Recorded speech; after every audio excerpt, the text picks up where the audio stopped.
Okay, I got it. I hope other people have got it as well.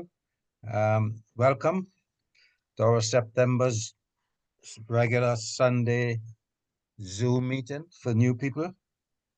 I usually like to let people know that we're not a funded organization. We depend entirely on contributions from members and people taking out a membership. So we encourage you to take out a membership if you like what we're doing. Visit our website, check it out. I think there's lots of information up there for you. And for the older hands, thank you for joining us once again. Without you, we would not be serving our community in some ways. One of our dedicated tasks is to represent the diaspora and also, for the Caribbean peoples in particular. And there's a lot being happening in the diaspora that, we all need to be conscious of. And one is the rise of fascism throughout the world. We're facing great dangers to the nearest period of time, I think, coming because the conditions that feed racism are very much entrenched for generations now. Austerity in times of shortage or difficult times for the working class and for all classes, there's a focus usually on things that make people unhappy, and people look for scapegoats, which usually end up being people of the global, yes, of the global north. And so we get attention paid on us. So the rise in fascism will not go away. And so we are mobilizing in the UK, working with anti-fascist organizations to make sure that we're out there and being represented. And there's a big demonstration coming up on the 13th of September, and we encourage people to come out. CLS will be out there. Thank you. We will be out there with our banners, so please come and join us. We need your representation to say to the fascists that, we are here because you were there. We need to remind them, and that we're not going away. We will be fighting our corner. It's a difficult time because all the three main political parties have been vying to outdo each other in terms of how uncomfortable they can make it for migrants. And this hostile environment that we experience, or that the Windrush generation experiences, being repeated continuously, and we need to oppose it. That'll be all my opening remarks for now. Our key issue as well is about reparations. One of the big things that's happening this weekend is the African and Caribbean leaders are meeting to discuss reparatory justice. And we think that's a very encouraging sign. And the World Bank, I think IMF, leaders from all sectors of society will be there and discussing this issue, which for us is a key issue here. And we think the trade unions are giving us good cover and good support in the work that we do. And the RMT in particular has been supporting the reparations movement, but other unions as well, and some of whom might be present at this meeting. So thank you. Now we've got an order of play, and we're doing a little report on the elections in the Caribbean, and also the situation regarding the hostility that the region is experiencing from our neighbor to the north. And Steve will say something on that, and then we will go to Paul to report on Jamaica elections. Steve, you want to take the floor? Yes, thank you very much, Luke. And I suppose what I have to say won't take long. The United States government have sent, as we all know, warships into the Caribbean. They claim with the intention of fighting drug trafficking. If that were so, nuclear submarines and destroyers seem the least appropriate things to do that. But I suppose we can't be surprised by this. Trump has just renamed the Pentagon the Ministry of War, and they're quite clearly moving on in that direction, possibly aimed at Venezuela, possibly aimed elsewhere, who knows. What I am disappointed about, to say the least, has been the response of the leaders of CARICOM. At best, it's been pretty pathetic. And at worst, I would argue, the Prime Minister of Trinidad and Tobago, who welcomed the incursion into the Caribbean, is frankly a disgrace. And I think we need to be very critical of that. The other thing that, of course, then when and now the US warships have sunk a ship with a bomb, claiming, killing 11 people, claiming that they were drug traffickers. Well, they've blown it so high that we'll never know. But there's something in this that there's something in this that is equally concerning. It seems to me that one of the basic bottom line of human rights is the concept that someone is innocent till proven guilty. Well, the fact that that they just blew this ship up, which could have been anything from a fishing vessel, a pleasure cruiser, or it could indeed have been some drug traffickers. Who knows? So, and the fact that again the Prime Minister of Trinidad and Tobago has welcomed this, I think, is disgraceful. The other thing that she did, which ties in with what Luke was saying at the beginning, was started talking about an invasion of illegal immigrants from Venezuela, and then just said an old man was killed in Port of Spain last week, probably by an illegal immigrant. Well, there was no evidence of that, and again, no the concepts of the presumption of innocence out the window, and blaming immigrants in the way that Trump is doing in the United States, Nigel Farage is doing here, and so on. So all of this is very concerning. I don't think I need to say more than that, but I think we need to start putting some pressure on the CARICOM leader to show a bit more spine. Good. Thank you, Steve. I think people will save the questions and comments for the end of these speakers before we have the main speaker, Dr. Velva, take the floor.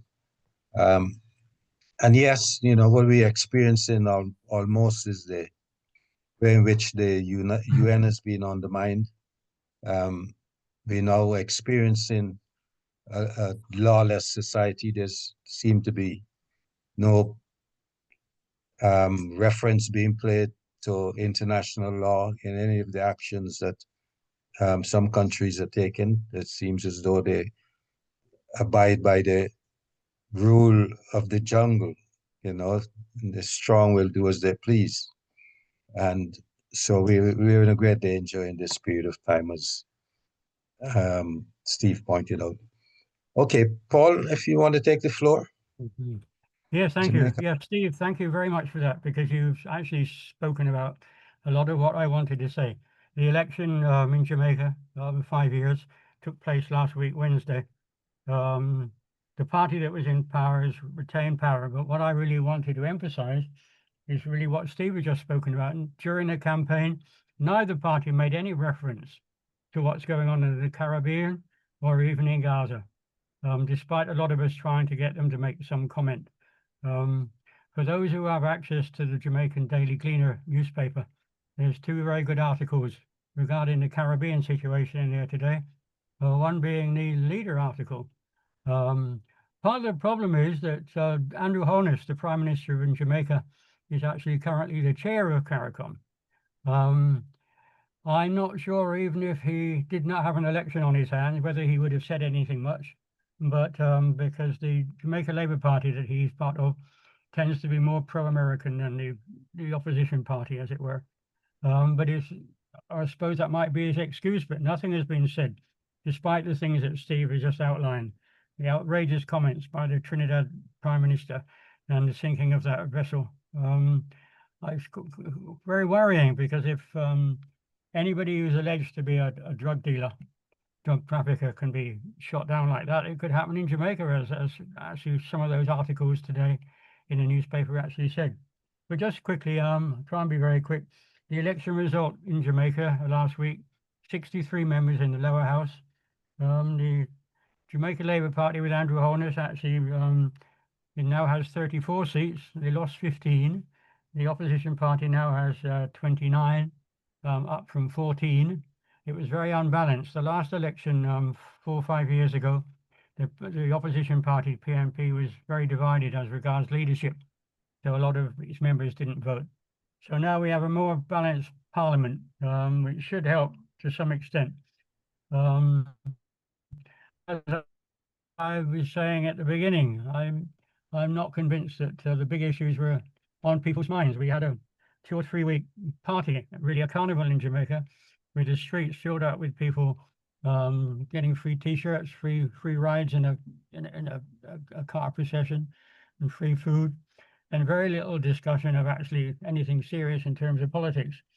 There were 3 debates on the televised debates, the last one being between the 2 party leaders, and that was actually very good, because they both didn't pull any punches. They were very honest and open and very critical of each other, so that was actually very useful. Personally, I'm disappointed. We've had 8 years of the current government. Looking forward to a change, because after 8 years, the corruption tends to get deep. And the present Prime Minister is not exactly a shining light, despite all his protestations. Politicians have to, and senior civil servants are supposed to declare their assets. Well, his assets have not yet been verified. And that's an issue that's been going on for the last 2 or 3 years. Not only that, but he's been rather attacking the regulatory body that actually oversees that very process. The Integrity Commission, his government has set it up, but now he's trying to say they're overreaching, investigating him. He's also been very incorrect in terms of the environmental protection, overruled a couple of decisions that the Environmental Protection Agency, NEPA, were trying to protect the environment, and he overruled them. In terms of the police, we have an independent commission that oversees police conduct in extrajudicial killings, and he's been very critical of that too. So his record tends to be rather dictatorial. And another article in the newspaper today actually makes a note of his acceptance speech was not at all humble. It was rather arrogant again. So in terms of the big issues, I mean, the debt in Jamaica from 15 years ago has been brought down from 150% of GDP down to 60% this year. But despite that, we've had no growth in the Jamaican economy, more than 1% per year for the last 20 years. So that's still a challenge. The parties are all celebrating the fact that we've actually brought the debt ratio down, which apparently releases about 70 billion Jamaican dollars to do something else with. And both parties pandered to the electorate. The PNP suggesting they'll raise the income tax threshold a whole heap, and the JLP suggesting they'll drop the income tax rate down to 15% from 25%. Instead of, perhaps, as some people suggest, use that money to try and encourage some economic growth. But the vote, by the way, was only 39%. Last election, it was 37%. But a lot of people say that the electoral roll is not verified every year now, and a lot of people on it, in fact, are either abroad or perhaps dead. In fact, in my own family, my wife and I and her brother, who are here in Jamaica, voted, but we have 4 family members who are abroad who didn't vote. So there is a discussion of allowing the diaspora to vote, but of course it works both ways. Some people say they have an interest in Jamaica, which of course they do. Other people say, well, they're not actually living here, suffering from what some of us are suffering from. so maybe they shouldn't vote. But that is a discussion that's being had. So I won't say much more except to come back to what Steve said. It's disappointing to me that the big issues, such as what's happening in the Caribbean, and as both Luke and Steve have said, is very, very worrying. And Andrew Holness, the now returning Prime Minister, is much more pro-American than the PNP has been originally. And I haven't heard any criticism of what's happened in the Southern Caribbean. I've heard no criticism of what the Trinidad Prime Minister said. And of course, we still have the Venezuela-Guyana border issue. So the CARICOM, Caribbean, has a lot of issues on its hand. And Haiti, of course, because that's far from resolved. So some of those big challenges still remain. And I'm not sure our election result has helped it, maybe not hindered it particularly, but we're not going in any progressive direction as far as I'm concerned, which is why I'm so glad to hear what we have with Velva today, because Burkina Faso is on everybody's mind as a shining light of something that positive that's happening in the world. So looking forward to your presentations. Thank you. Thank you, Paul. We'll come on to Dr. Velva in a very short while. Carlos, Professor Carlos Gonzalez, I asked you to maybe say something on what's happening in Peru, and are you there? Will you take the floor? Carlos? Yes, I got now into the mic. Thank you very much. I will be very brief. I now look for many years. I've been active politically. I'm an exile from Chile. I did an Emmy Award documentary with the BBC about the Cuban Missile Crisis, which really transformed my life in terms of the whole issue of mutual assured destruction. Currently, I'm an adjunct professor on geopolitics and geotechnologies and international relations of the Americas at the Department of Diplomacy and International Studies at Nairobi University. I work for IGAD, which is the Intergovernmental Development Agency, which composes the countries of Djibouti, Somalia, Sudan, South Sudan, Kenya, Ghana, Ethiopia. I think that will be my short introduction. Yeah. As I get older, I think I'm getting really more radical than ever before.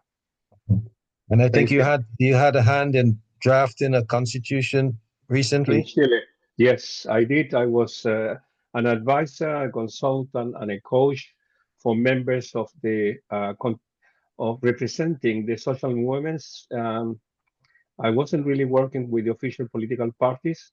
I was working largely with the alternative social movements as an advisor, writing constitutional directives on the reforms of the central bank to start, which didn't pass, of course, and also on issues regarding mining, particularly the work of international mining companies in the mining sectors in Chile. So we were proposing a new law on mining as well within the Constitution. I think that's all, Luke. There's a lot of brothers and sisters that would like to introduce themselves. Thank you. Thank you, Carlos. Now, we mentioned Haiti, one of the open wounds in the Caribbean, and recently the government of Bahamas has announced that they will not be allowing Haitians to travel to their country to seek visas to enter the United States.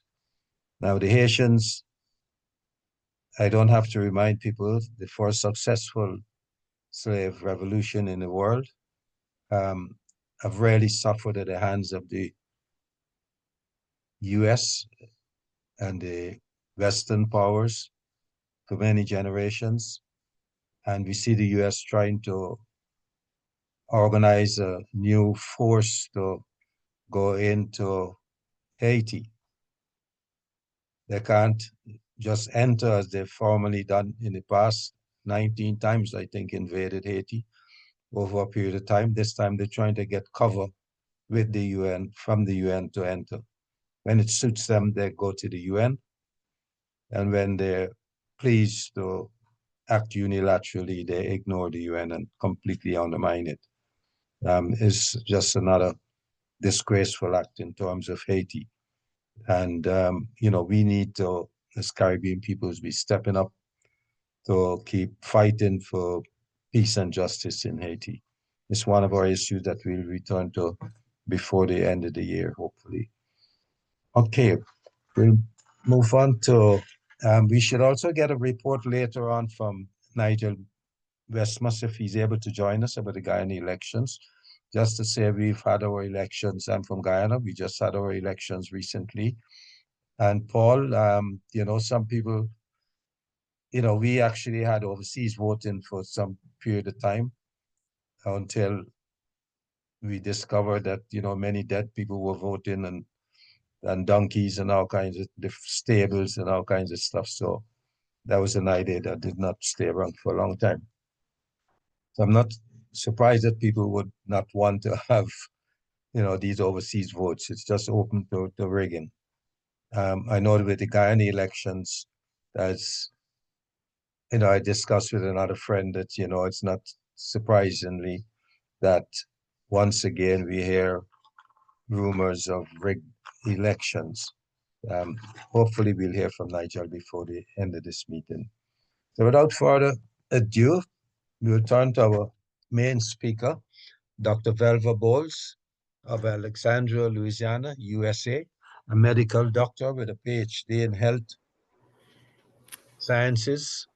She's a serious blogger, a talk show. She's even got a talk show, Getting It Right with Dr. Boles. Sounds very exciting. And she is also writes many professional journals and is an author of 4 books. So I'd just like to welcome you to take the floor now, Dr. Boles. Thank you so very much. I feel so honored to be here today, and just listening to you, I get inspired. I rue at the silence that injustice not addressed is accepted. So there's kind of a tacit agreement when there's no outraged voice, even if there's insufficient power to stop those who are most powerful. Your voice should never be stopped. That's something we own, and our position should be heard. So thank you very much for enlightening me on several things I was not aware of. And I'm in total agreement that there should be at least a show of outrage at someone's presumption that you blow a ship out of the water and then tell people what its reasoning was. Now, to my topic, I recently traveled to the continent of Africa.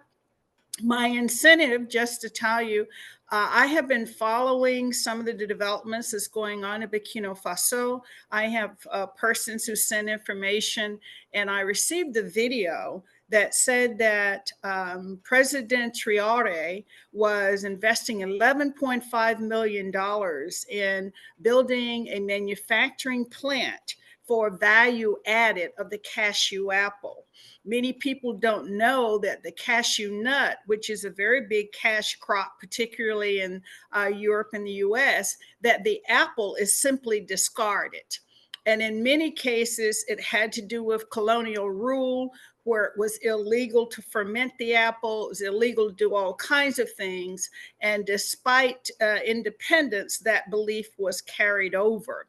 Well, President Traore was one of the leading nations deciding that they would make use of the cashew apple. Well, 5 years ago, I worked with Tanzania and other groups looking at value added of the cashew apple. So that was my big inspiration to say, if I could simply get in front of President Traore, the information that I've been able to gather, I've written a white paper and several other scientific papers identifying how simple it would be to generate biofuel, for instance, alcohol from the apple, because it does ferment. to highlight the cosmetic and nutraceutical applications of the apple, because the apple has 3 times more vitamin C than citrus fruits. And if you look at the cosmetic industry, vitamin C is a major commodity, high cost per gram. And if that alone was what was harvested from an apple that's allowed to ferment on the ground as waste material, it would be a major economic boom. Burkina Faso is not the only country. There are at least 7 places in the world that the cashew tree grows. But Africa, although they produce a major amount of cashew nut into the wholesale market, they do not process the nut. And consequently, the income from that particular entity is markedly, probably 1/1000th of the monies that is made. Primary processors are Vietnam and India, and consequently, they're the ones harvesting the greatest amount of money from that particular product. Data shows that Ghana and Ivory Coast are the 2 nations that produce the most of the nuts, but again, they do not manufacture. So in my finding out that Burkina Faso was interested in advancing, I wanted to at least offer a contribution to say, look, this is what I know. If you are building your manufacturing plant now, if you incorporate these things, you will be able to generate value added more rapidly. And by putting this into your design, you won't lose time. So with that very ambitious thought, I decided I was going to Burkina Faso. I first learned that there is no airline allowed from the United States to fly into Ouagadougou, which is the receiving airport in Burkina Faso. We can make out of that what you like. So I had to do a bit of circuitous travel. I went from United States to Accra, Ghana, and there is a direct flight. But just as an aside, there are no banks, at least not in Louisiana, nor at the airports where I stopped on my way heading to Accra, that was exchanging US dollars into the Ghanaian money. I thought that was strange. I spoke to the lady in one of the airports and she said, well, gee, I don't know why we don't have the Ghanaian cedi, because you are the 15th person who's requested it. All I could do is look at her.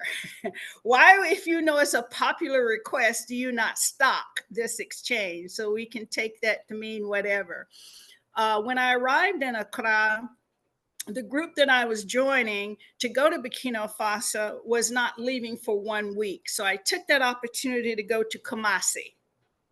And I was so very impressed with the university there. Many of you may know the Kwame Nkrumah University of Science and Technology. I shamefully admit I did not.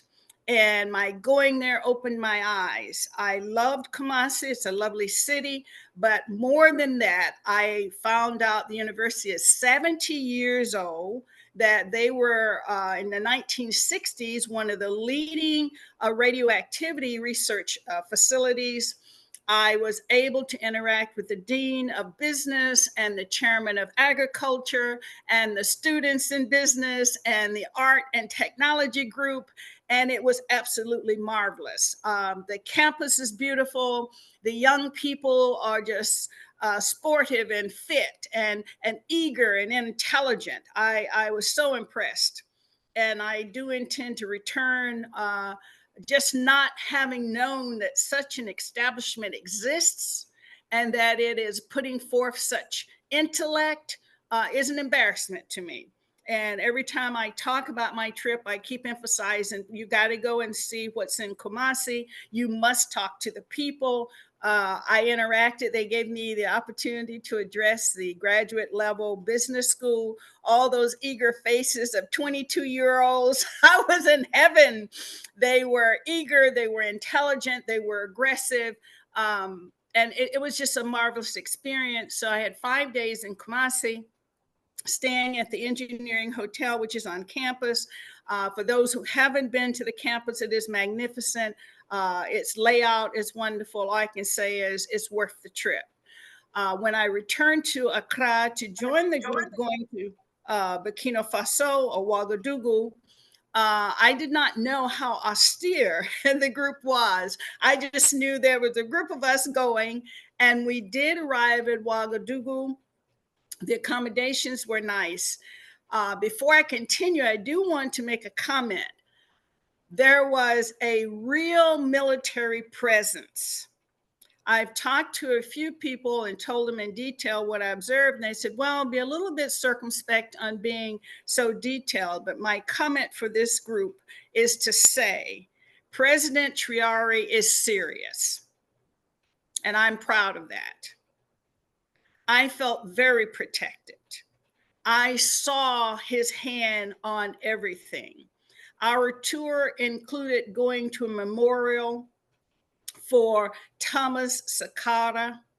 I did not know the hero that he is, but they've commemorated him in such a way that, not having met the man, I was overcome with emotion to hear his story. This particular monument is in the middle of almost nowhere, but the way in which they have built it up is very respectful. There is an architect, Francis Kere, K-E-R-E, with an accent over both E's. A young man, I'll say young, he's under 50. His architectural skills rivals any I have seen. I am a kind of a closet architectural student. I love looking at structures. I like industrial engineering. I'm captivated with all kinds of designs. And the memorial for Thomas Sankara is fantastic. It has a circular design. The mausoleum has 6 men who died as heroes on August 4th. And we happened to have been there August 4th. So it's very commemorative. But what Mr. Kari has done is he has columns around this circular mausoleum in the shape of triangles. Now, I want you to think about that for a minute. Not the Gothic, not the Roman, not the Greek, but triangular. And what do I mean? At the top of the column was 9 inches, and at the bottom was 9 feet. It gave a sense of a pyramid. It was the geometry is what struck me. As I started in the door, I backed up and said, wait, what is this design? And there were someone very knowledgeable to step up and start telling me about the architect, telling about how this job was commissioned for him, how he's on another job commissioned by President Traore. And I just want to say salute. I did not know this architect. I did not know this design. I don't know enough history to say what it was based on, but it's impressive. Very impressive. And it's just there because, I mean, it's not in the downtown area. It's not in some come and see what we've done. It's just a tribute to who they are very much engaged for being a hero. The second point to make that is very germane is the young people. There were busloads of them. I mean, from age 4 to 15, when I say children. And what was so exciting is the people who came on the bus with the children. Of course, they spoke French. My French a little rusty, but I could capture that the teachers would say to them, "When will you surrender?" And these children would shout, "Jamais! Jamais!" And I thought, wow, I got chills, never. And they were so small. You had to look down to walk lest you stumble over them. And they were everywhere. And the monument of Thomas Sankara was on an elevated platform. And so many young people rushed up the stairs to stand near the statue that they had to get security to monitor how many could be allowed to stand on the platform because they feared for their safety. And just that kind of enthusiasm is exactly the opposite of the complacency that we've spoken of earlier today. These young people were energized. They were not coached. They were eager. And the second thing that struck me was the respect. Before they went into the mausoleum, and I almost get choked up to see it, they knew to be reverent.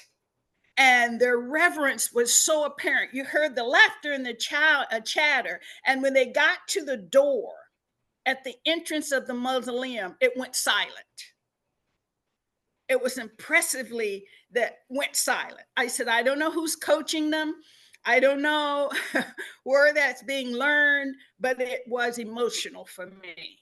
The second most emotional at this particular memorial was a libation. There was a group, because they had commemorated the place that this hero fell. The story is that when they came, it was intended to undermine, at the time, Captain Traore. So they were going after his primary people, and they came in shooting. 5 people were executed outside of the building. And Thomas Sankara addressed those in the meeting. He says, they have come for me. He placed his pistol on the table, stood up, walked out with his hands up, and he had a bullet put through his forehead. And they said he fell to his knees, raised his left hand, and then fell forward. Where he fell forward, they have commemorated as the spot that he has died. And of course, they have it circled in red, and that's where a libation was done and a call of blessing from ancestors. And because it was an anniversary, August 4th, it was particularly poignant that people there were remembering this moment. And it was considered a major triumph, or at least what can you say, those fighting for what now has come to fruition made them heroes. So that was a particularly moving experience. So we went to the memorial. We were joined, my group had 17 people. And as I learned after the fact, a number of them were either representing ministries or professors. Some were retired teachers and librarians who had funding, and they were going on the trip to see for opportunities. We had several people that are internationally known, I'll put it that way. I was very much out of my element. I was surprised and pleased when I learned who I was traveling with. When we reached Ouagadougou, there was another group of diaspora, and we went from a number of 17 to 35 to 40. And the group that we joined were from everywhere. The language, we had 3 or 4 translators. We had English to French. We had French to a number of indigenous languages, and it was well organized. So my salute to those who organized the trip for the diaspora. We traveled to see elementary school that was recently built. They used photovoltaics for their electricity, so the children had lights, and they had although in a very rural setting, they had everything they needed for communicating with the world. One of the prideful places is a boarding school that the president sanctioned. It is both for women and men, dormitories. It is on campus. They also have a site for the instructors. The reason that is significant is that they used to send young people learning trades to Paris or to France, and he stopped that. And they created this boarding school where they teach electricians and other type of skills, welding, and it's an on-campus experience. It's been going on, I think they said 2 years. Again, they had photovoltaics as a electrical source. They were very proud of that photovoltaic garden, and they took us on tour of that. We toured the dormitories. They were fantastic, and they have graduated at least 2 classes. So, I mean, I'm just excited to say, look at what he said he'd do, and he did it. So that was another hallmark moment to walk around and just see what can be done when you decide this is it. The third most photographed thing was travel. I had heard, or I had seen a video where they said there was going to be infrastructure.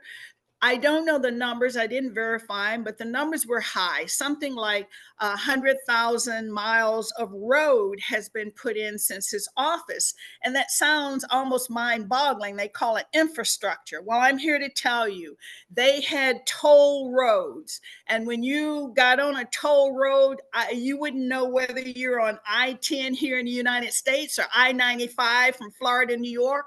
It was a marvelous road, well paved.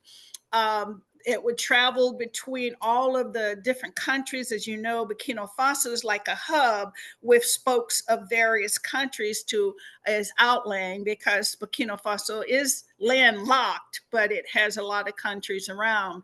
Well, the highways have connected many of those, as you say, spoke countries. And late at night, we traveled from Ouagadougou to Tinodougou for a conference, and we drove, I guess it was a 5.5-hour bus drive. And there were really all these heavy trucks. I mean, they had all kinds of things coming from all kinds of places. And the beauty for the trucks for me is they are well decorated. They look like Christmas trees. They're huge trucks with all kinds of lights and sparkles. And I mentioned security. Yes, we had security checks. We had armed people get on our bus. And the thing that impressed me when I say no nonsense, they didn't carry their rifles on their shoulder. They came with the finger on the trigger. I never saw any soldier that was not just ready at that moment. So when they boarded the bus and said, please come off the bus, we want you to have your passport or ID present, and we are inspecting the bus because you have luggages on the bus. So it was none of the loggagging, as we would say. I didn't see any of the military young men doing anything but what was official business. And some of our ladies on the bus, I'll call them my church lady friends, were a little bit hesitant getting off the bus because it's night and so forth. And I remember turning and smiling, saying, the man with the rifle said, get off the bus. I think I would talk to you more, but we can do it when we get off the bus. So there was no nonsense. They checked, they were sure. One of the things that I do want to make a comment, since we were talking about fascism and so forth, someone who wanted to come into our group was born in France. The passport was not France, but they were not admitted. They could not get an e-visa into Burkina Faso because they were born in France. And I thought that was interesting. Wow, it's extreme. But in the beginning, if you make a decision, you have to hold tight. And I had respect for that, because I know several people in the group was trying to vouch for the person and doing all of the things, saying, you know, there is no substitution here, but it didn't matter. That person was not permitted. A third thing to mention, while in Burkina Faso, they had along this wonderfully built interstate that is a toll paid road, what they call the industrial area. And there was a huge Coca-Cola plant being built along this major highway. And there were a number of 3 to 4 story buildings also being built along the industrial highway. Now, all of that was impressive. And the question I asked, and was so happy when I got the answer I was looking for, I said, who is building this? Is this out of the country? Is these Chinese or these Lebanese? He says, no. These engineers are Burkina Faso. And I felt proud. I said, okay, so you have the skill set. You have prepared your nation with the skill set to build it. Because in other places I visit, that was always the problem. The Chinese would come in, but they would bring their own workers. Or you would have Lebanese coming in, but they would bring in all their relatives or people from India. But to find out that this construction was ongoing with indigenously trained and indigenous persons, for me, again, was a prideful moment. With all of that said, the conference was lovely. It was featuring, or at least saying, welcome to the diaspora. But a big point was made that I recently shared. In America, many Black Americans I know think of going to Africa as going home. And I told him, no, that's our ancestral home. But that's 400 years ago, that's 20 generations. If we go there thinking we're going to be welcomed like the prodigal son, that's a mistake. That we need to come and ask permission to be allowed to assimilate back into that society, because after 20 generations, they don't know we're missing. So as Black American diaspora, my big focus is if you want to go back to your ancestral home, take something back, offer something, make yourself valuable. Don't go thinking you're claiming something that you were denied because your absence has not been acknowledged because it's 20 generations later. So I think in a way, that's an important point because it's been glamorized and commercialized. The idea of Wunga Tunga, or whatever the country was, that you go back and all of a sudden everything's wonderful. So my trip to Burkina Faso and my bottom line report is all the things I heard that are good about President, he likes to be called Captain Traore, is true. My surprise, he's 36 years old. That's young. I didn't realize he was that young. He has a young family. The way in which he is being presented, the whole country loves him. There was an opportunity for our group to interact with the presidential group directly.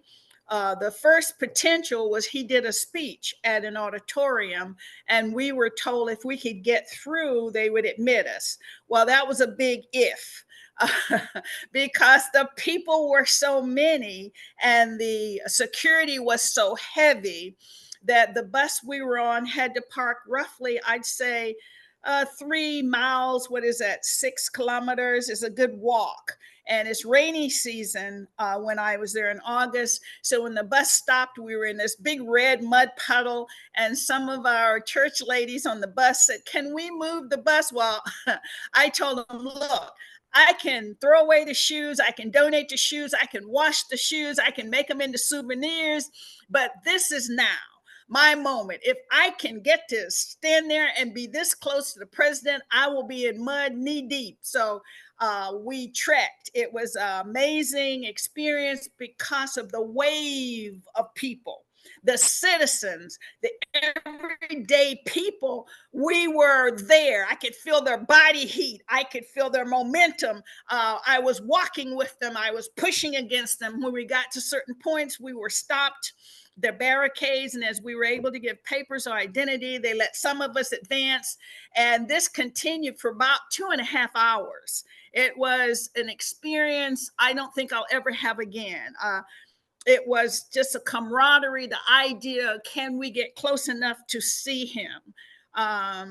People would ask, well, Dr. Boles, you think it's hot out here? I said, no, it's not hot. Well, it's muddy. No, it's not muddy. No, I'm not tired.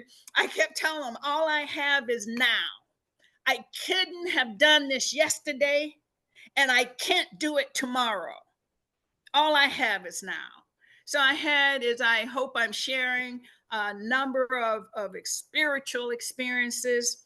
The accommodations people worry about, I had no problems with accommodations.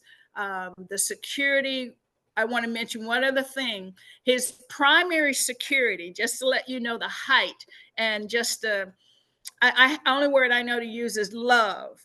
There were a group of soldiers that came in when we were in a sensitive area that were dressed in all black. First, we saw the Jeeps parked in certain places, and the Jeeps were black. Usually they were green, military green, but these were black. And they had helmets on, and they had masks. And I asked, why are they wearing masks? Everything was black. All you could see were their eyes.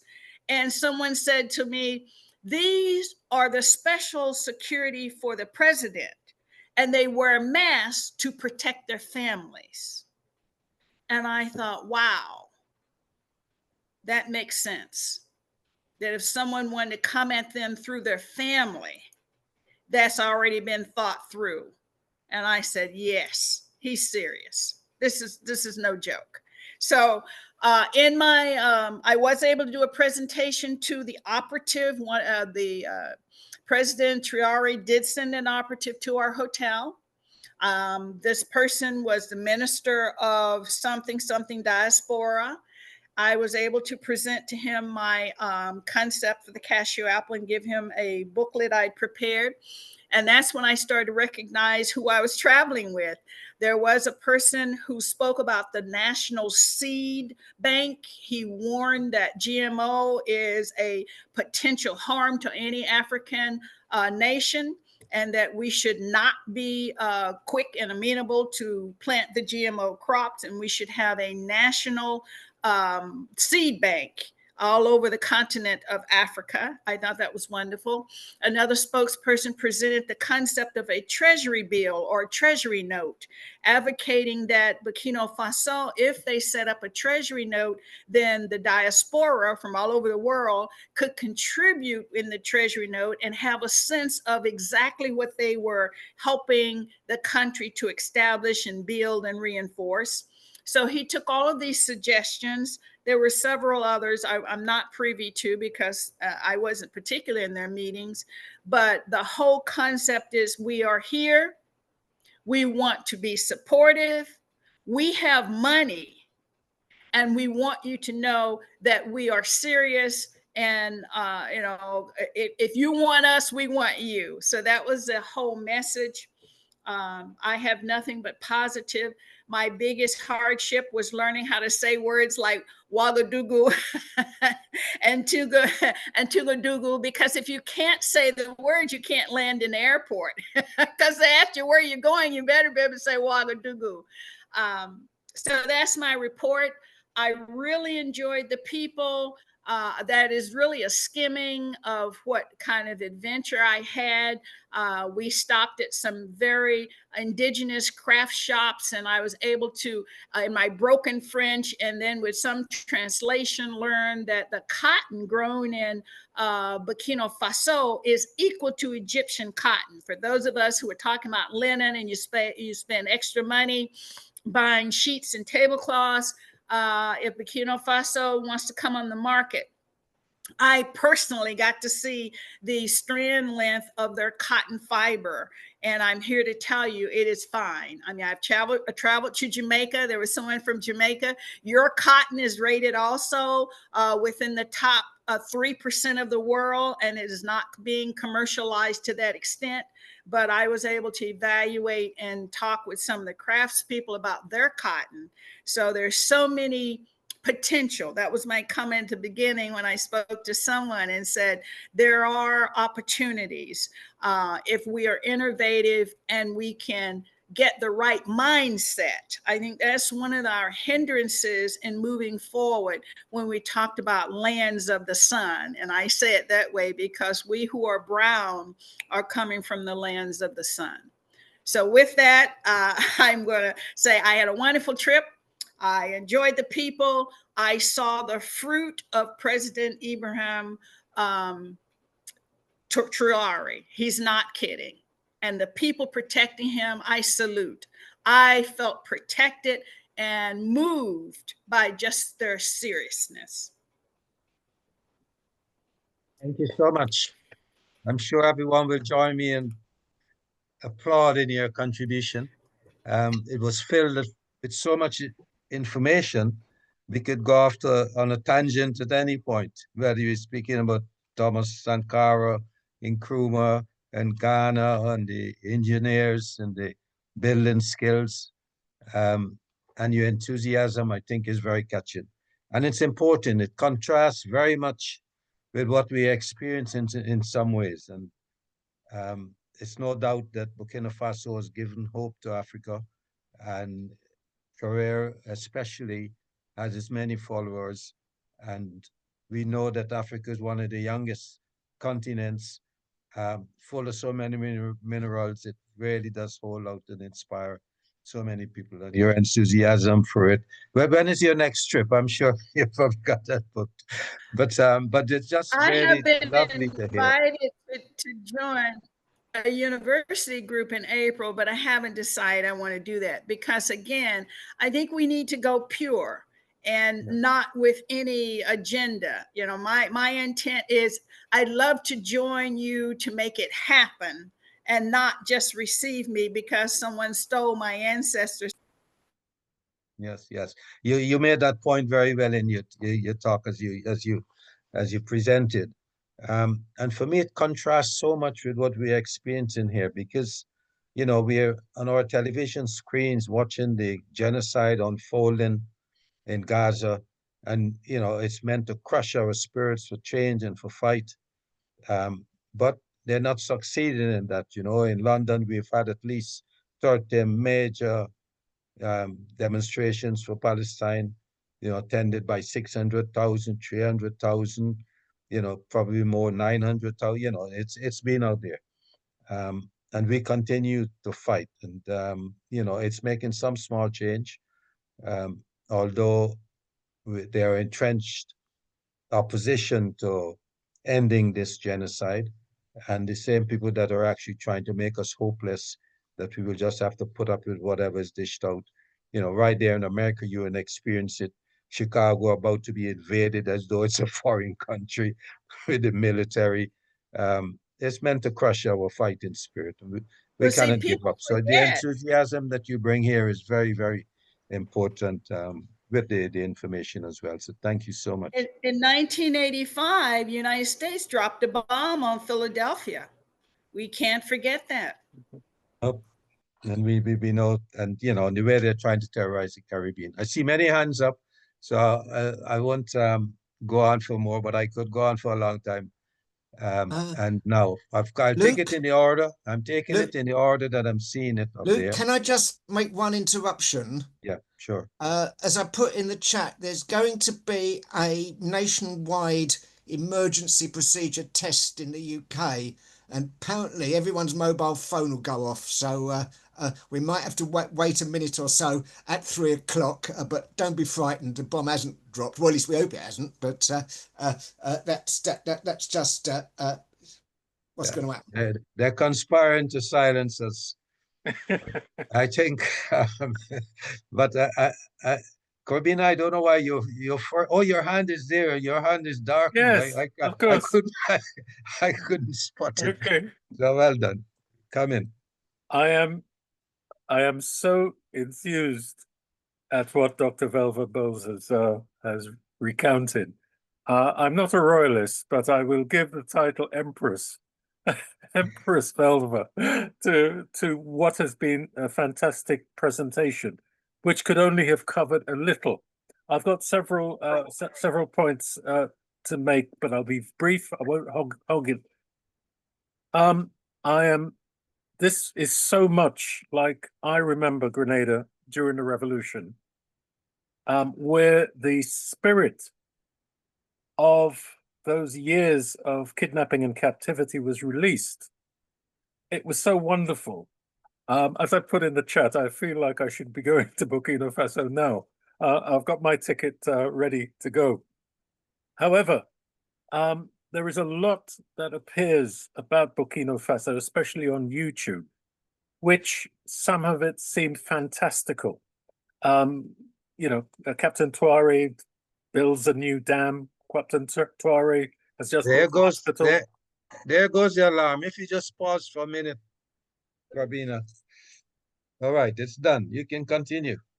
Yes, I mean, what do you see as the downsides? And I'm not dampening your real, admiration for what's going down there. What are the downsides? What is the political structure around Captain Traore?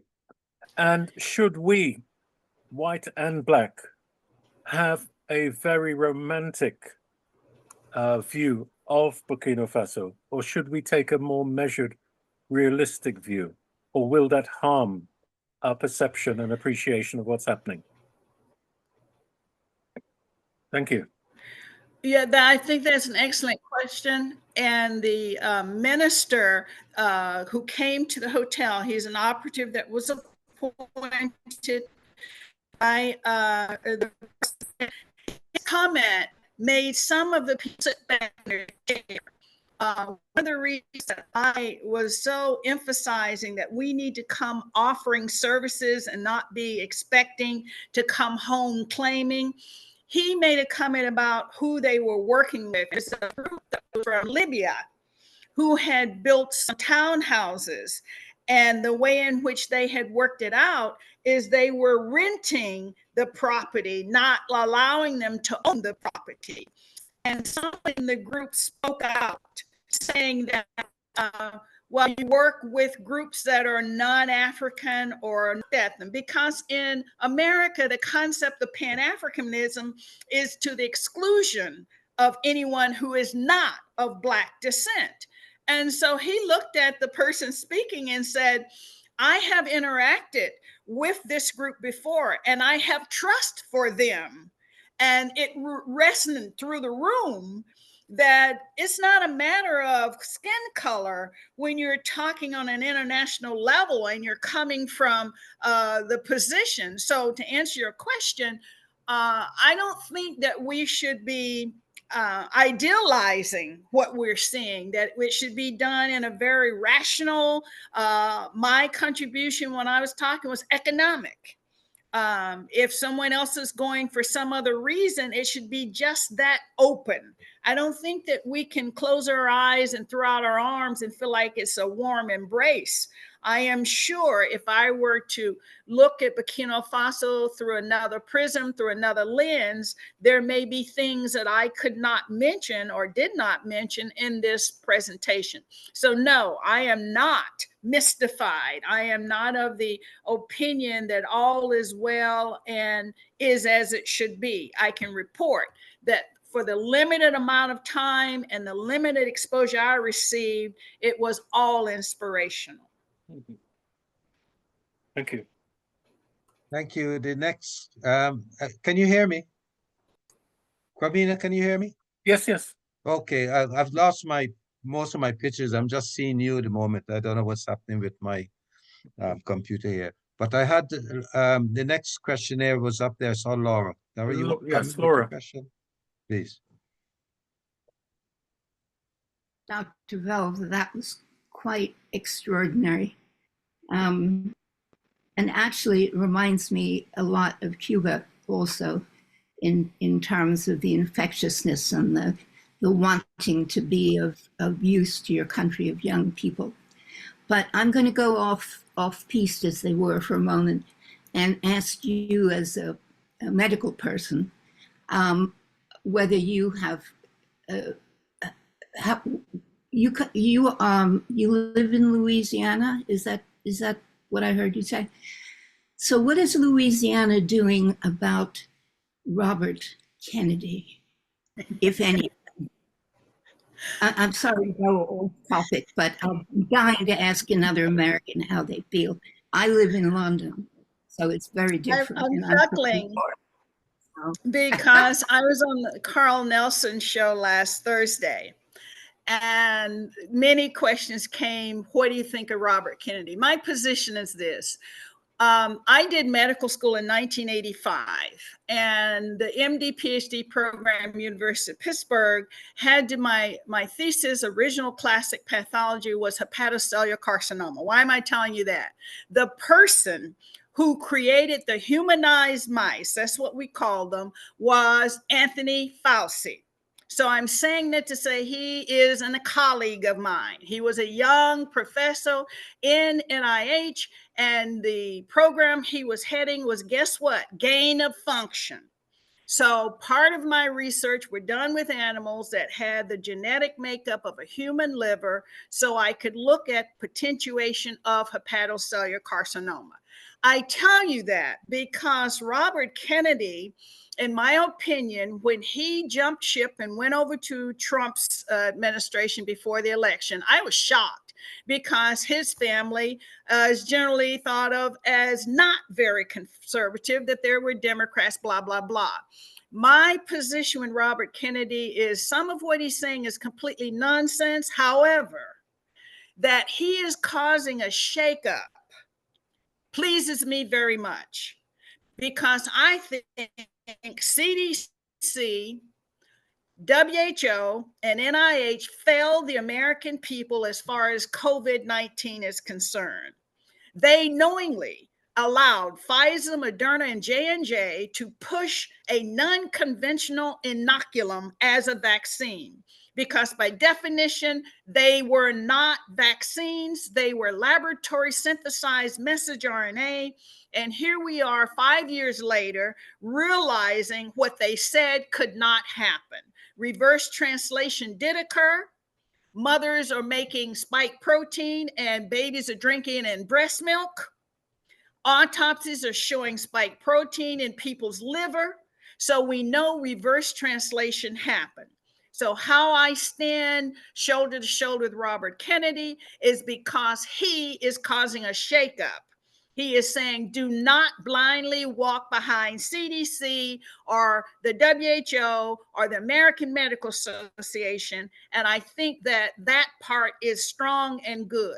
By anyone saying that vaccine, the real vaccine, the ones that were defined 150 years ago, should not be administered is wrong, because I did internal medicine pediatric at Tulane Medical Center, and I know that pediatricians rely on giving children protection. Their immune systems are not mature.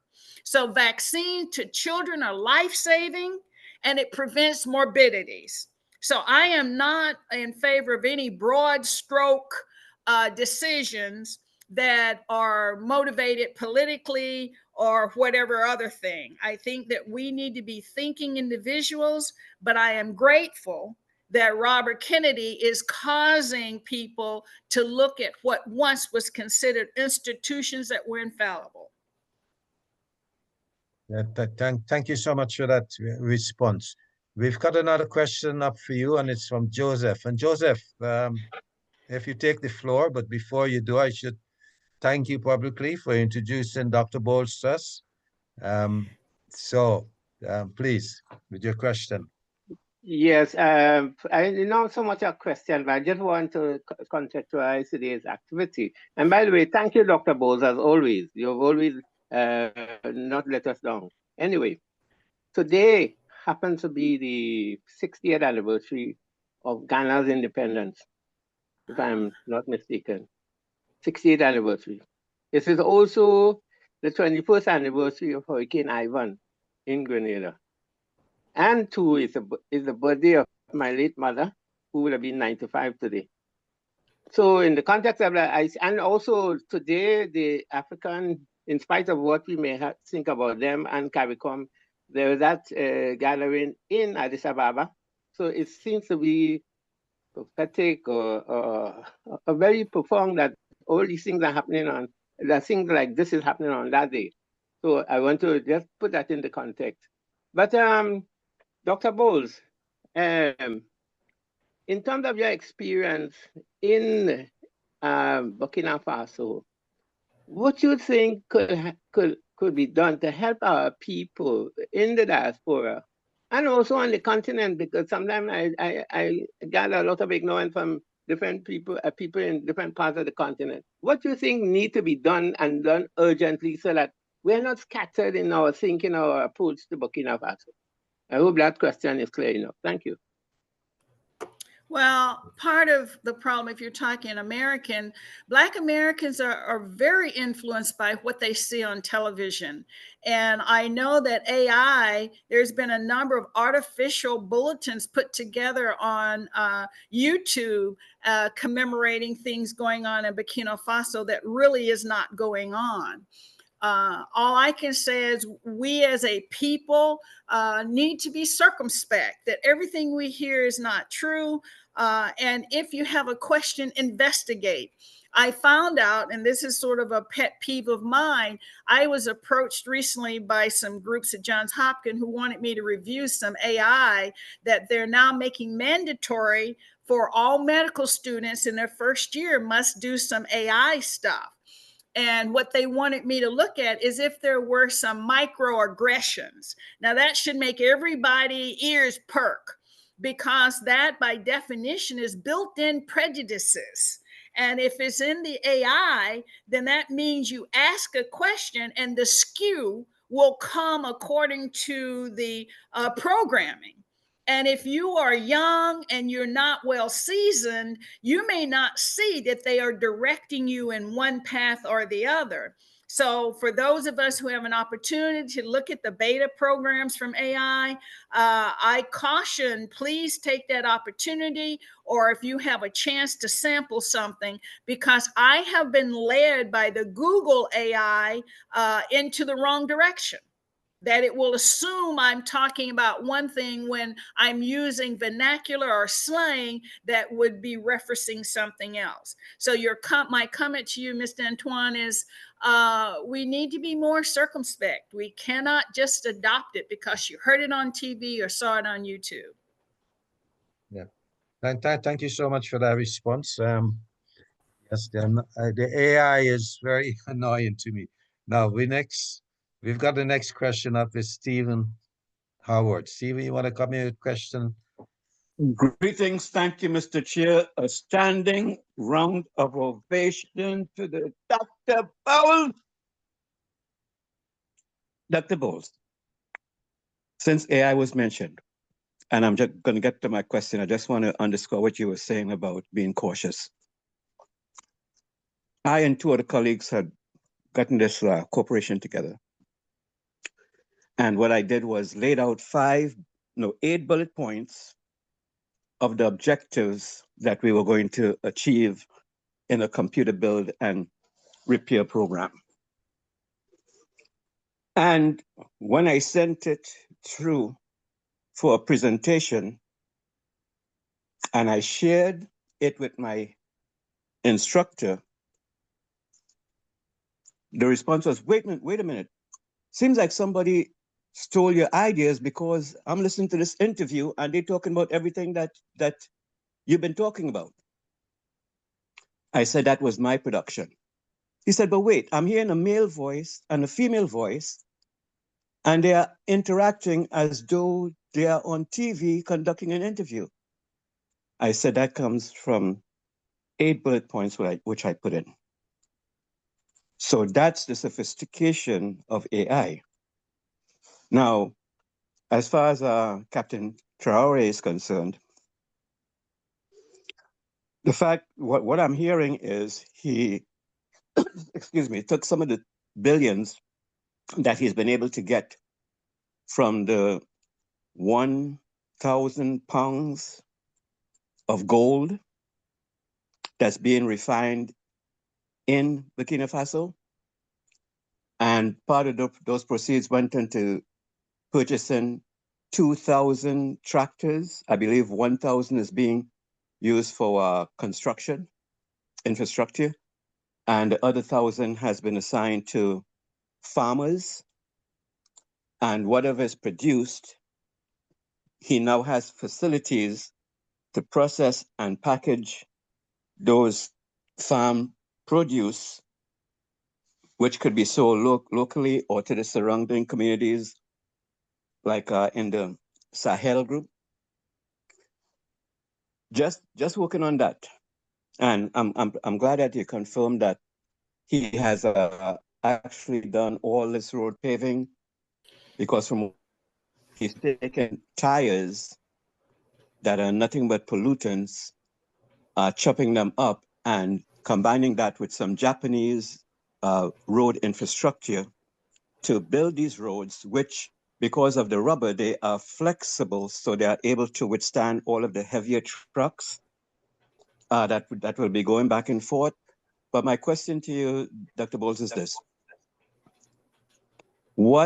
How do you think, beginning with the Sahel group, that Burkina Faso will be working with those nations on the shores so that they could run rails, especially high-speed rails, one that would be dedicated for to ship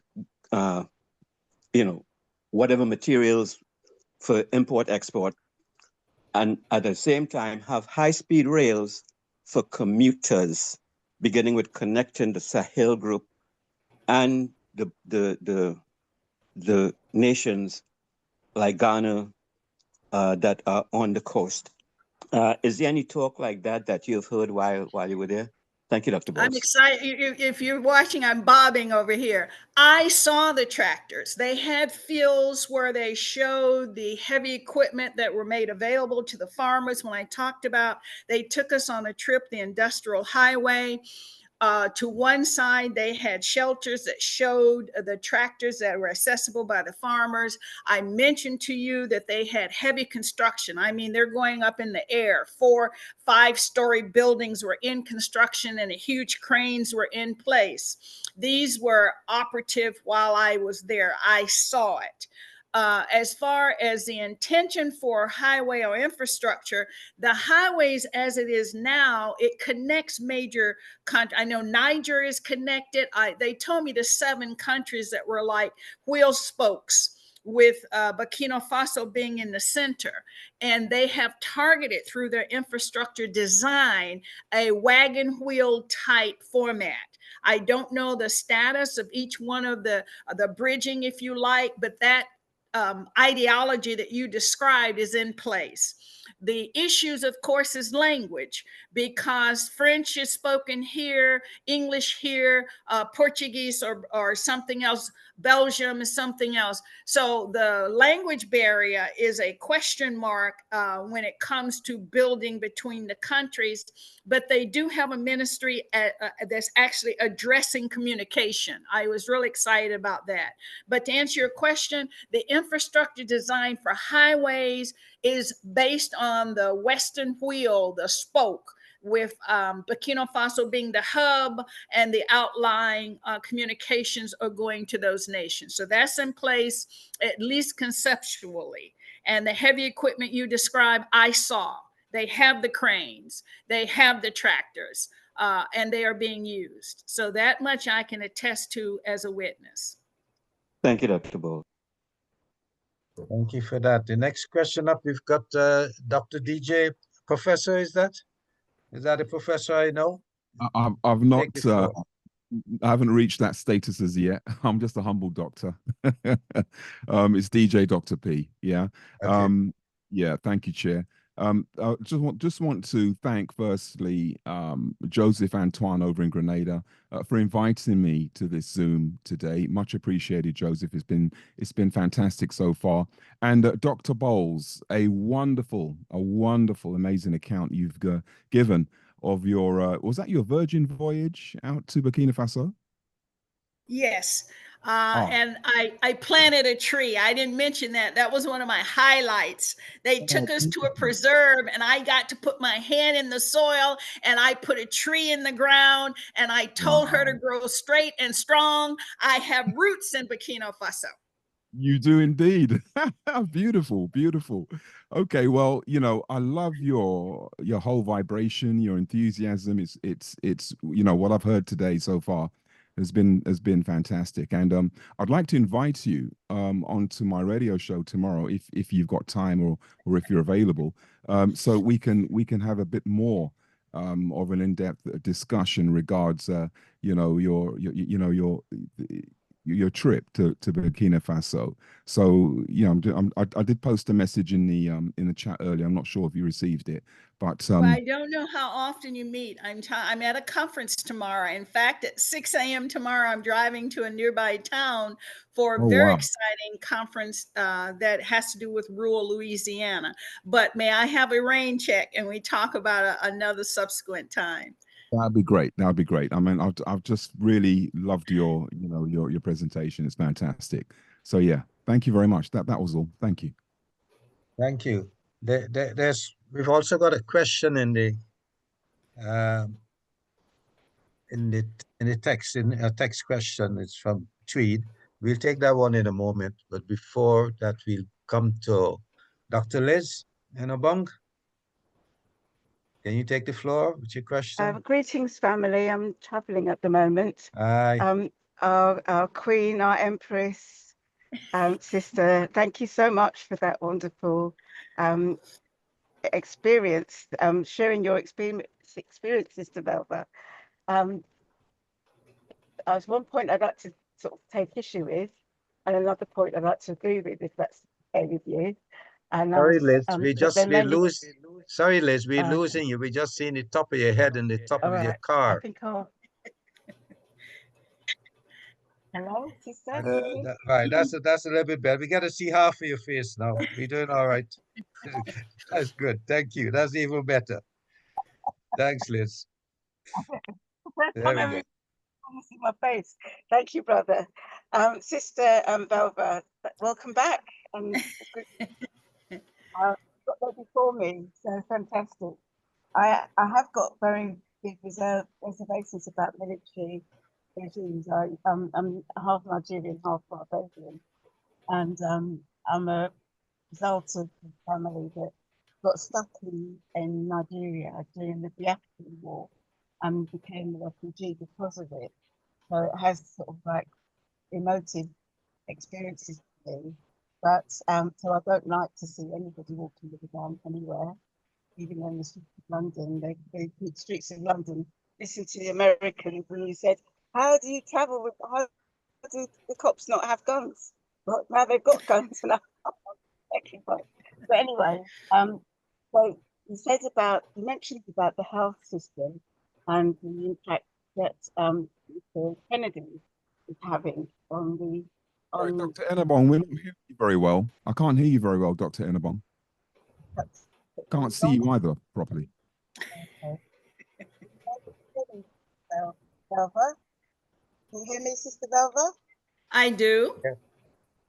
Yeah. So, as Africans, we have been at the forefront of medical developments, and we have been at the forefront of ensuring that our people get those medical developments.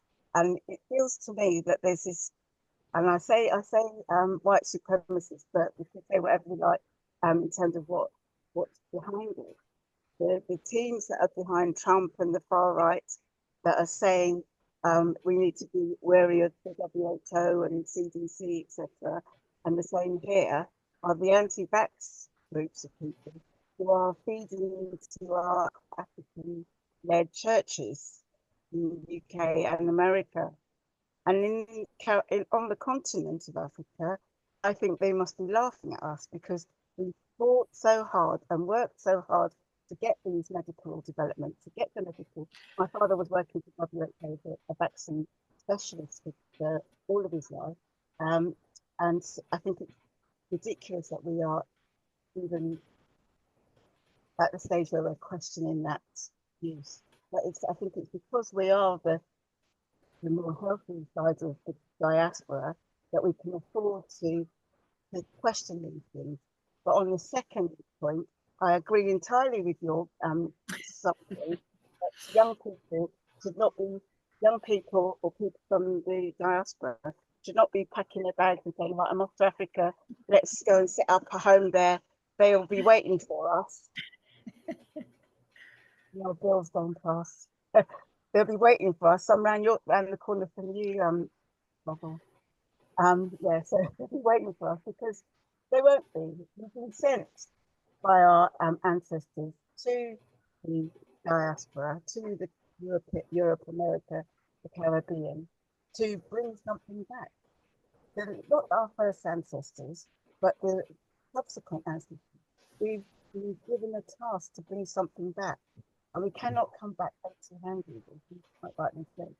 It's like the dropping the beans story where the mother sends Jack out to the last cow, and he comes back with a handful of beans. We cannot come back to Africa with a handful of beans.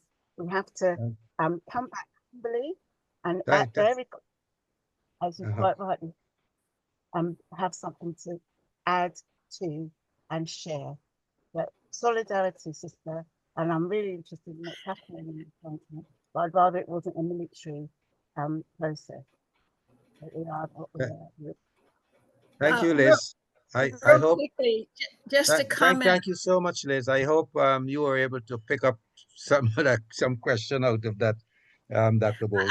I did, and I felt her emotion as well. 2 points: vaccines in countries outside of America are important, but what I'm seeing, and going back to Kumasi, I talked to the medical school there and I was very impressed. I talked to a surgeon, I talked to some clinicians, I talked to a couple of professors. My comment is Africa has something to offer. I think that holistic medicine or Ayurvedic medicine was discarded. everyone ran and embraced Western medicine. See, I've now studied naturopathic, and what my grandmother did and my great-grandmother did, they teach it as traditional Chinese medicine in California. They call it TCM, charge you a big tuition to go and take the course, and you dig up herbs and you get berries. But that was naturopathic, was a way indigenous native people, even in North America, but the African naturopathic medicine is strong and it's been discarded or pushed aside. They call it voodoo or shamanism or whatever. And I'm here to tell you that the source of so much of pharmaceutical came from those original herbs and bushes and roots and branches.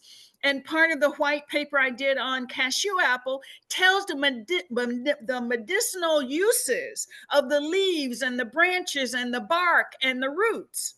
So not only should we, not just spurn vaccine because yes, it saves lives and morbidity, but we need to go back and capture what was the original. We're busy running after the copies. Thank you, sir. Thank you very much for that. You came back to the cashew apples, which reminded me early on when you mentioned it, the taste I had of a cashew apple in Guyana way back. I thought it was so sweet, and that was good. We've got a question which I think maybe follows on from what's happening there from Tweed in the chat, and it's how can we integrate and adopt existing advanced computational methods into indigenous knowledge systems? Well, that's not hard at all. Children today are quick studies. I mentioned that I got to interact with the first-year graduate students when I was in Kumasi. The ability to put things together where you take two different points, one they've never seen, never heard of, and you introduce it in a way that they capture, and then you turn them loose. How do we introduce it? Start young. We need to be doing programming language. In Louisiana during the summer, they were teaching Cobra. I was shocked into third and fourth grade students. And I was saying, gee whiz, I learned Fortran when I was in college, and they're teaching robotics and other kind of programming language to children under the age of 6. You have the network TV. They sell these games just like when I was young, getting a chemistry set was a big deal. You can now buy a robotic set for your 4-year-old, and they can learn how to program it to turn left or right or erect or down. So those who are paying attention are engaging children at very young ages. They don't just need a computer or a cell phone. Get them some kind of, instead of Legos, build a brick, let them build a robot, because that technology is out there. Walmart sells it, Sam's sells it. It's there. If we're too slow to know it, the young kids can pick it up. So I think we should start as early as possible. I'm not a proponent of computers and cell phones in front of children before the age of 5, but I think we can get them toys that allow them to actually start doing programming. And it's possible, it's out there. Okay. There was I will come back with a further from Tweed. Sorry not to be clear. This is specifically regarding indigenous knowledge systems and languages.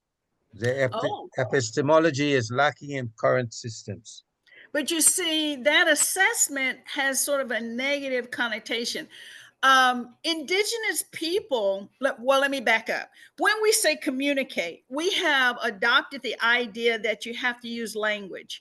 The communications of ancient people were not language. Think of the drum communications. If you look at a number of indigenous groups, it's not just Africans that use the drum. Native Americans use the drum. When I was in Peru last October, and I was really impressed with their use of whistles. because of their altitude and the echoing, they have come up with a whole bevy. I think it was over 250 types of whistles. And if I were out tending sheep and my brother or sister was tending sheep, I could find out if they were okay by blowing a certain series of whistle tones that they learned to mean Velva's checking in, or she wants to know if I'm okay. So the idea that language alone is how we communicate is our not appreciating what our indigenous ancestors used all the time. They had drums, they had rhythms, they had whistles. So I don't think we should lose what they cultivated, but it's better to integrate it. I want to learn about the Peruvian whistle. I want to learn about the different kinds of drums that use goat skin as compared to sheepskin. I'm coming and say, teach me, rather than saying to the indigenous people, you must learn what I know. I think it should be a two-way street. Thank you for that. We'll come back to Stephen Howard, whose hand is up, and I don't see any more hands after this. So if you've got a question, if you don't want it to speak, you can put it in the chat. I will keep an eye on that so we can forward the question to you. But Stephen, if you take the floor and put your question, thanks. Thank you again, Mr. Chair. Doctor, I forgot his last name, but he sometimes attend this meeting and another forum. He has a podcast, and his name will come to me in a little bit. But the spokeswheel that you spoke about, where it's around Burkina Faso. So the nations involve Mali, Niger, Nigeria, I'm sorry, Benin, Togo, Ghana, Ivory Coast, Mali. And what's interesting about that is about half of those nations are on the ocean. And I find it interesting that now that it has been used for our enslavement, that is now could be utilized for our economic development, especially when all these nations start linking together. Yes. Now, my question is to you is this. I've seen reports that the captain has planted a whole bunch of trees. He is turning some of the desert surrounding him into arable land. He is had plane loads of dung beetles go into the places where there's a lot of manure, and those dung beetles are burying the manure in the soil and making it very productive. So now, instead of, like that manure just sitting there and probably causing some harm, it is now being used as vegetation for farming. I'm seeing a whole lot of stuff, but because it's AI, I don't know what to believe and what not to. Of the things that I've mentioned so far, have you witnessed any of these? Thank you. On our tour, they took us to agri-farming. They literally took us to a series of buildings where they had tanks, and they showed how they harvest the eggs from the fish. They showed us how they put the milk and fertilize the fish. They showed us the tanks that they would put the fish that they were growing their plants in. And there were several huge buildings. I don't know, I think they said something like 90 hectares of these buildings and aqua farming. It was in its early stages because I've seen more advanced. But to answer your question, they are doing some very innovative ideas. They want to make sure that there is not a place of sparse food.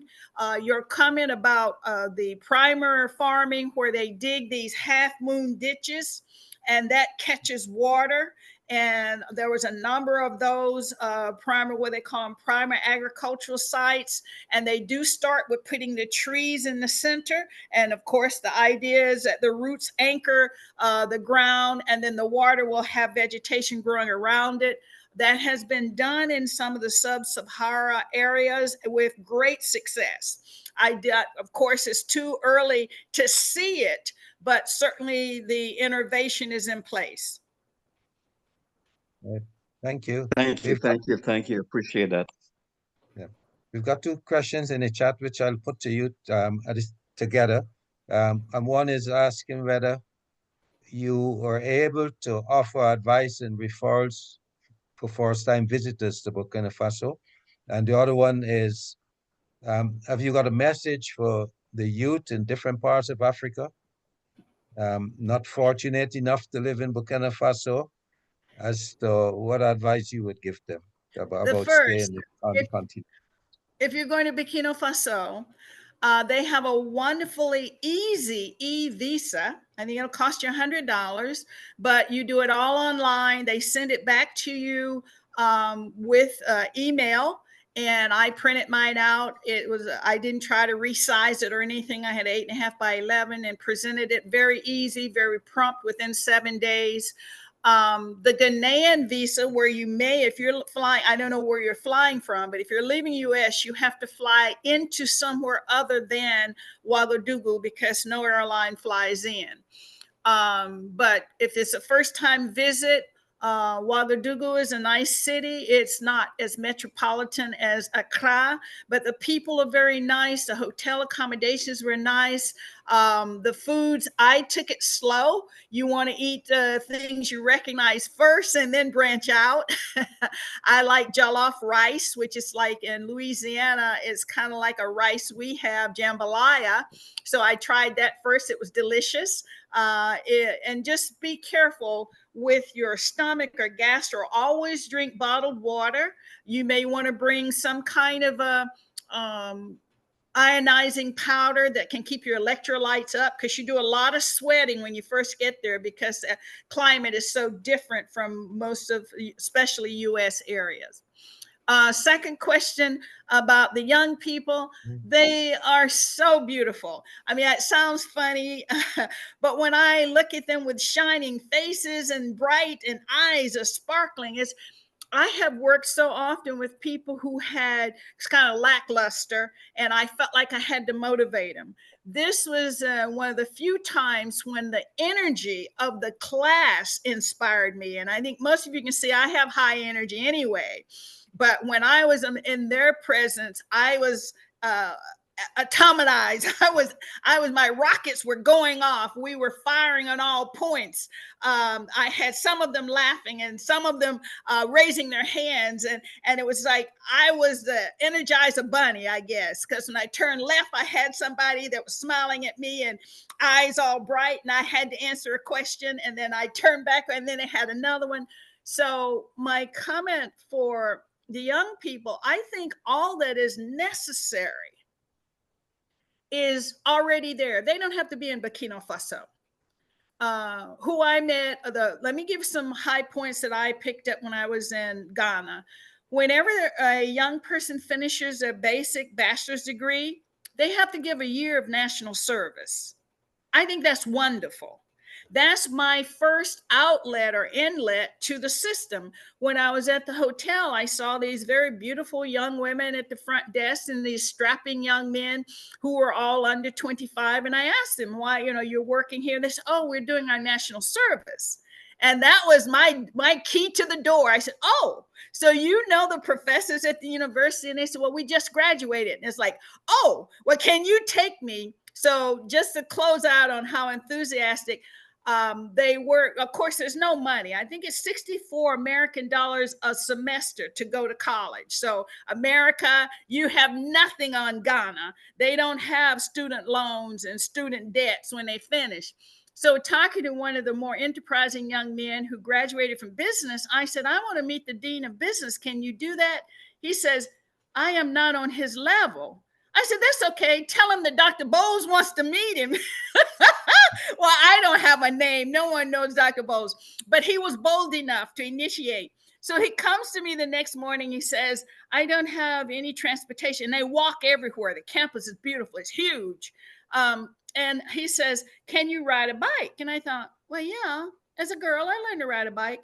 He meant a motorcycle. I was on a motorcycle. I told him, I haven't been on a motorcycle since before you were born.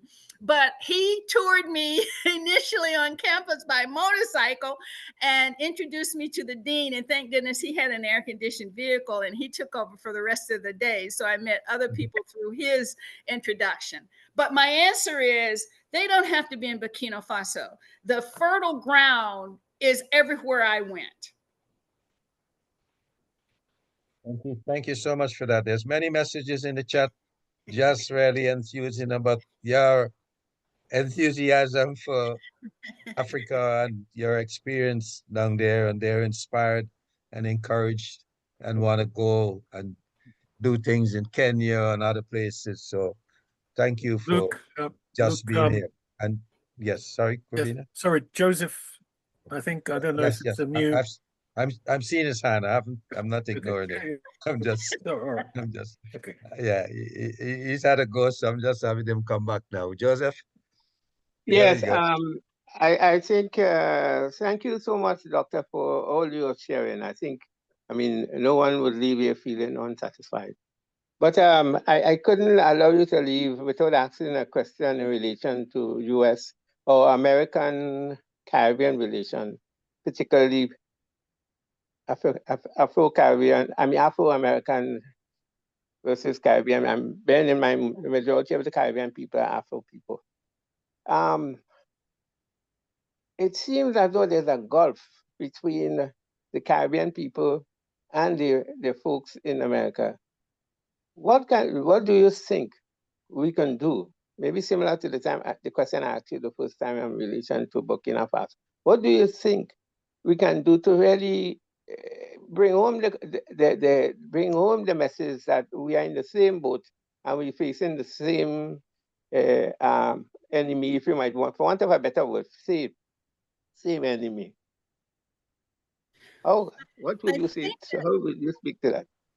I think that we being Black Americans, and I can't speak for the Caribbean, but it appears so when I interact with people from Haiti or Dominican Republic, there's too many of us who have bought the hype. See, when I talk to Black Americans, they've been we're characterized. We are thieves, we're thugs, we're deadbeat dads, we're unemployed. All of the negatives that you hear on news broadcasts. If you look at any type of, like, for instance, Netflix had a recent sitcom where they depicted Black people as mumblers. They didn't speak clearly. They had a lot of garbled words, that there was a lot of vernacular. All of the women were very sexual. They were drawn with huge behinds and huge breasts. The whole language was very derogatory, and a number of Black American professionals told Netflix, no. But we found out that Stephen Perry, a professional basketball player, was one of the producers. And so part of what my comment and answer is, we believe into the caricatures. Anytime you say Caribbean, we think of reggae, or we think about, they are smoking pot, or they have a lifestyle where nothing's in a hurry. They drink dark rum. So it's a lot of perjurious information that we laugh about, or pretend, or make it into a cartoon of our own, rather than thinking what unites us rather than what separates us. So part of it is mindset. And I briefly mentioned that perspective is everything. You can go into a room and someone says it's too hot, and I go in the same room and say, gee, I'm glad it's not cold in here. So we're both having the same experience, but the mindset and the projection of what others will believe and want to follow me because it's not too cold. And someone else may say, I hate being hot, so I'm not going to go in there because he said it was too hot. So it's a matter of mindset and appreciation for what is the good part. You know, the thing I say when I talk to people and they say, oh, the hardships of this, and you must have had a lot of prejudice being a woman, being Black, being an all-man profession. And I smile and say, I have been blessed with resilience and intelligence. And I leave it at that, because there's no reason to give them all my sob story, because that's what they will repeat about me.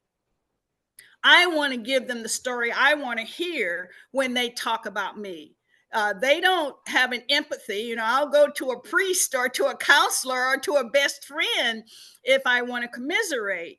But I'm careful what picture I'm painting when I'm talking to someone who may just simply be fishing for information. They don't have empathy.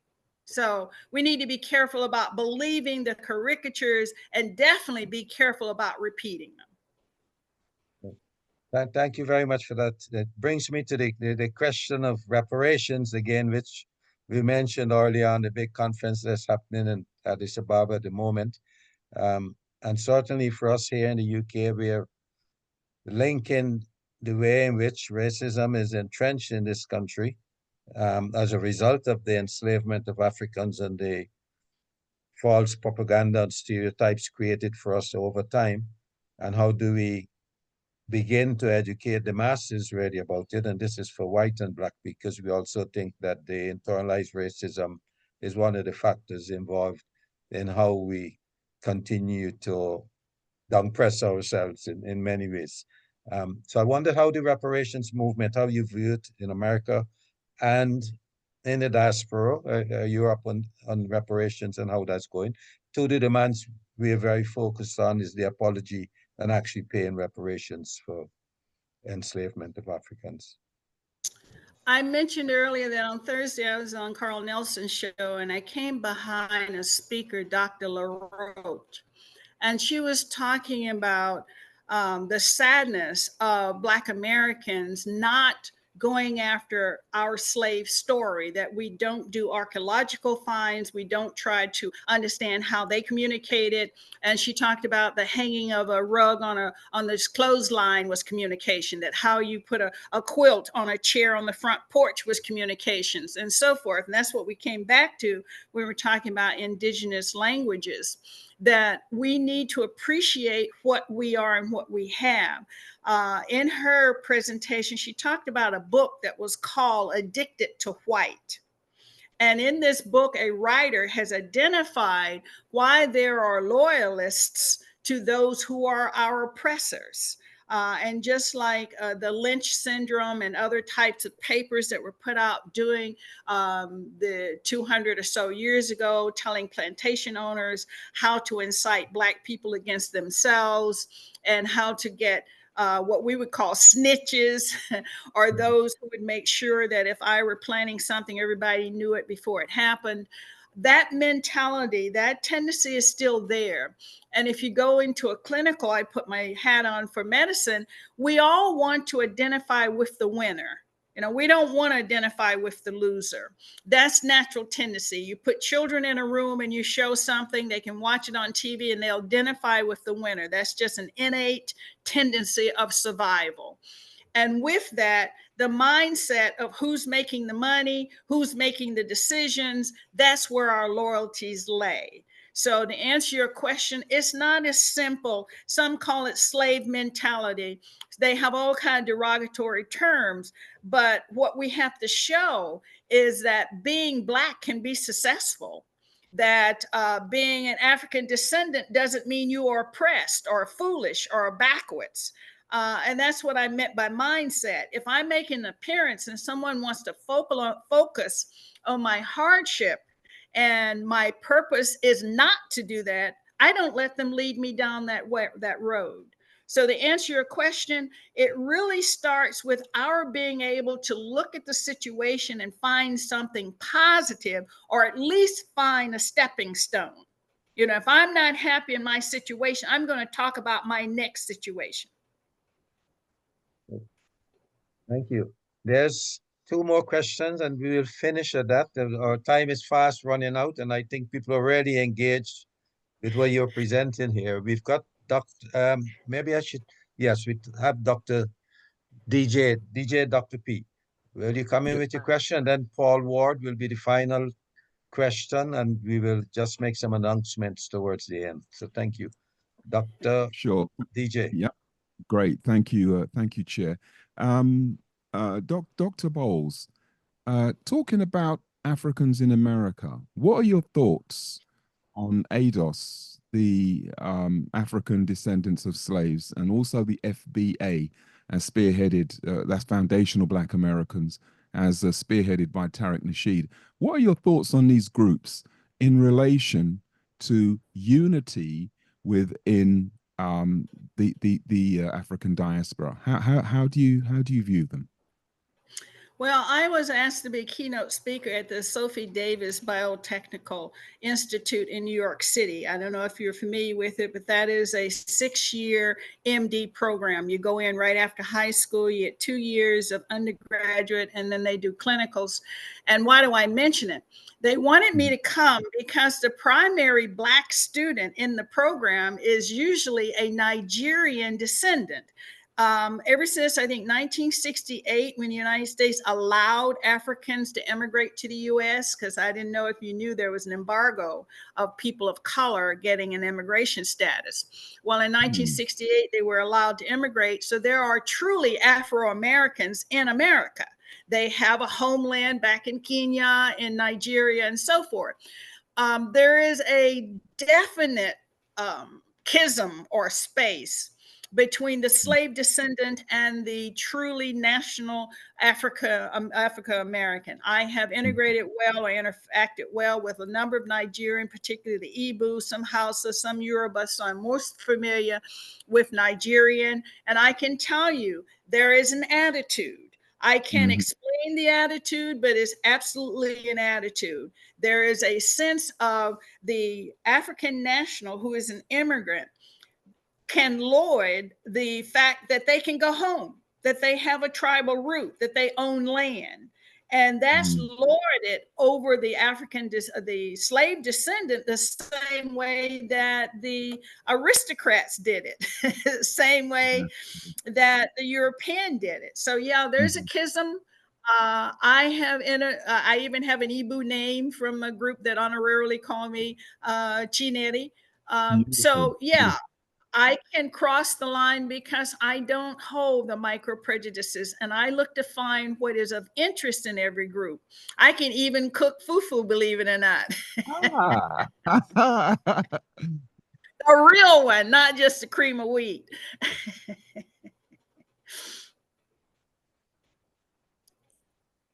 Was that a satisfactory answer? I mean, I don't have a solution, but I can certainly echo to you that there is a division where we don't unify, and they make a distinction, very true distinction. Yeah. I'm well aware. I'm well aware of that, and I just really want to get your stance on it in terms of how do we, as a people with all these divisions and subdivisions, how do we unify? It start with self. No. See, okay. Thank you for allowing me to come back on that. There was a time when growing up in North Carolina, Ku Klux Klan capital was Boiling Springs, less than 12 miles from my father's house. I rode a bus to school. I got spitballed, and for those who don't know what that is, it's a nasty, nasty thing. And it's just, well, we'll talk about that another time. But my comment is, I wasn't so happy to be the brown skinned person. I wasn't so happy to have the kinky hair. I could always excel academically, and I had some prejudicial behavior from professors at North Carolina State who didn't know I was Black. They would give me a score, find out I was Black, and change the score. So there was a time I didn't like me. And it wasn't the me I didn't like the circumstances of me. I would ask, why do I have to be a woman? Because in my era, girls didn't do certain things. We could be nurses, not doctors, and so forth. So I was growing up thinking, why, what, why? And then somewhere along the way, it says, you know what? I'm smarter than him. I don't care if I'm brown. I can do it anyway. And I start that little attitude in the back of my head. I can do it anyway. And then I discovered that if I could get some allegiance, then I could not only do it anyway, but I could do it with some recognition. So to answer your question, it starts with within. There is no external force that can say that, Velva, you are beautiful, or Velva, you are smart, and make me believe it. It has to start within. And I think if you're a parent, you can help instill that self-esteem in children. But when we grow up and we are adults and we're still not liking what we look like, not liking how my body is, how my hair is, you're going to always be subject to someone's comparison. Great. That's a lovely response. Thank you, Dr. Boles. Thank you. Thanks. Another brilliant response. And I think, you know, it just reminds you start from loving yourself. And that's the place, really. Keep reminding Amen. Into that. Okay, Paul, you're up. The last question you're honored with. Oh, sorry, Paul, you want to unmute yourself? Yeah, your last two responses, Dr. Boles, have effectively answered what I was going to ask, which is, you know, you've enthused about the young people that you met in Burkina Faso, and how they contrast to the, you know, the hard to motivate children elsewhere in the diaspora. Because I spent time, my wife and I and family spent time teaching in Zimbabwe and Nigeria, and we've picked up the same sort of vibe that the folks in Africa who've not been subject to the slavery experience in the background do have a more liberated and a more possible in their minds that they can believe in themselves more. What worries me is that my wife grew up in Jamaica and first went to Britain when she was around 20, after we got married. And at that time, Jamaican people in Britain were almost doing what you said Africans do, which is because she grew up in Jamaica, she had that self-belief, which a lot of her black friends who grew up in Britain didn't have. And it worries me, from what I said at the beginning of the meeting, that it seems like we've lost it. And Caribbean youngsters don't seem to understand their history. And just to finish on that, it reflects onto the cricket performance. Some of us feel that the cricket was a lot more than just about cricket in the past. It was about identity and so on. And we seem to have lost that. So we lose the cricket as well. But also we lose our independent spirit to think like the youngsters in Burkina Faso. So I think, you know, it's Africa's time to teach the rest of us how to rethink about ourselves. And, you know, great. Let's hope it happens. Thank you. Well, I think you will be glad to hear that when I was sitting in talking to the operative of President Traore, they were planning to do some big celebration in October. And the comment was they were going to host a soccer match. Well, in the group, they asked, why would you do soccer? And they said it's very popular, and because they have the European influence. And one of the people in the group said, why don't you do LAM, L-A-M? Well, I didn't know what he was talking about. It turns out that wrestling originated in Africa, and it's referred to as LAM, L-A-M. Somebody correct me if I'm wrong. And they said, why not do an exhibition of your most talented athletes in LAM as part of this particular celebration, and not just embrace something that is British or European? And the fellow's face lit up and he says, what a wonderful idea. Because my understanding from the entourage I was with, that martial artists are really taking moves from the African original wrestling and movements. I didn't know that history.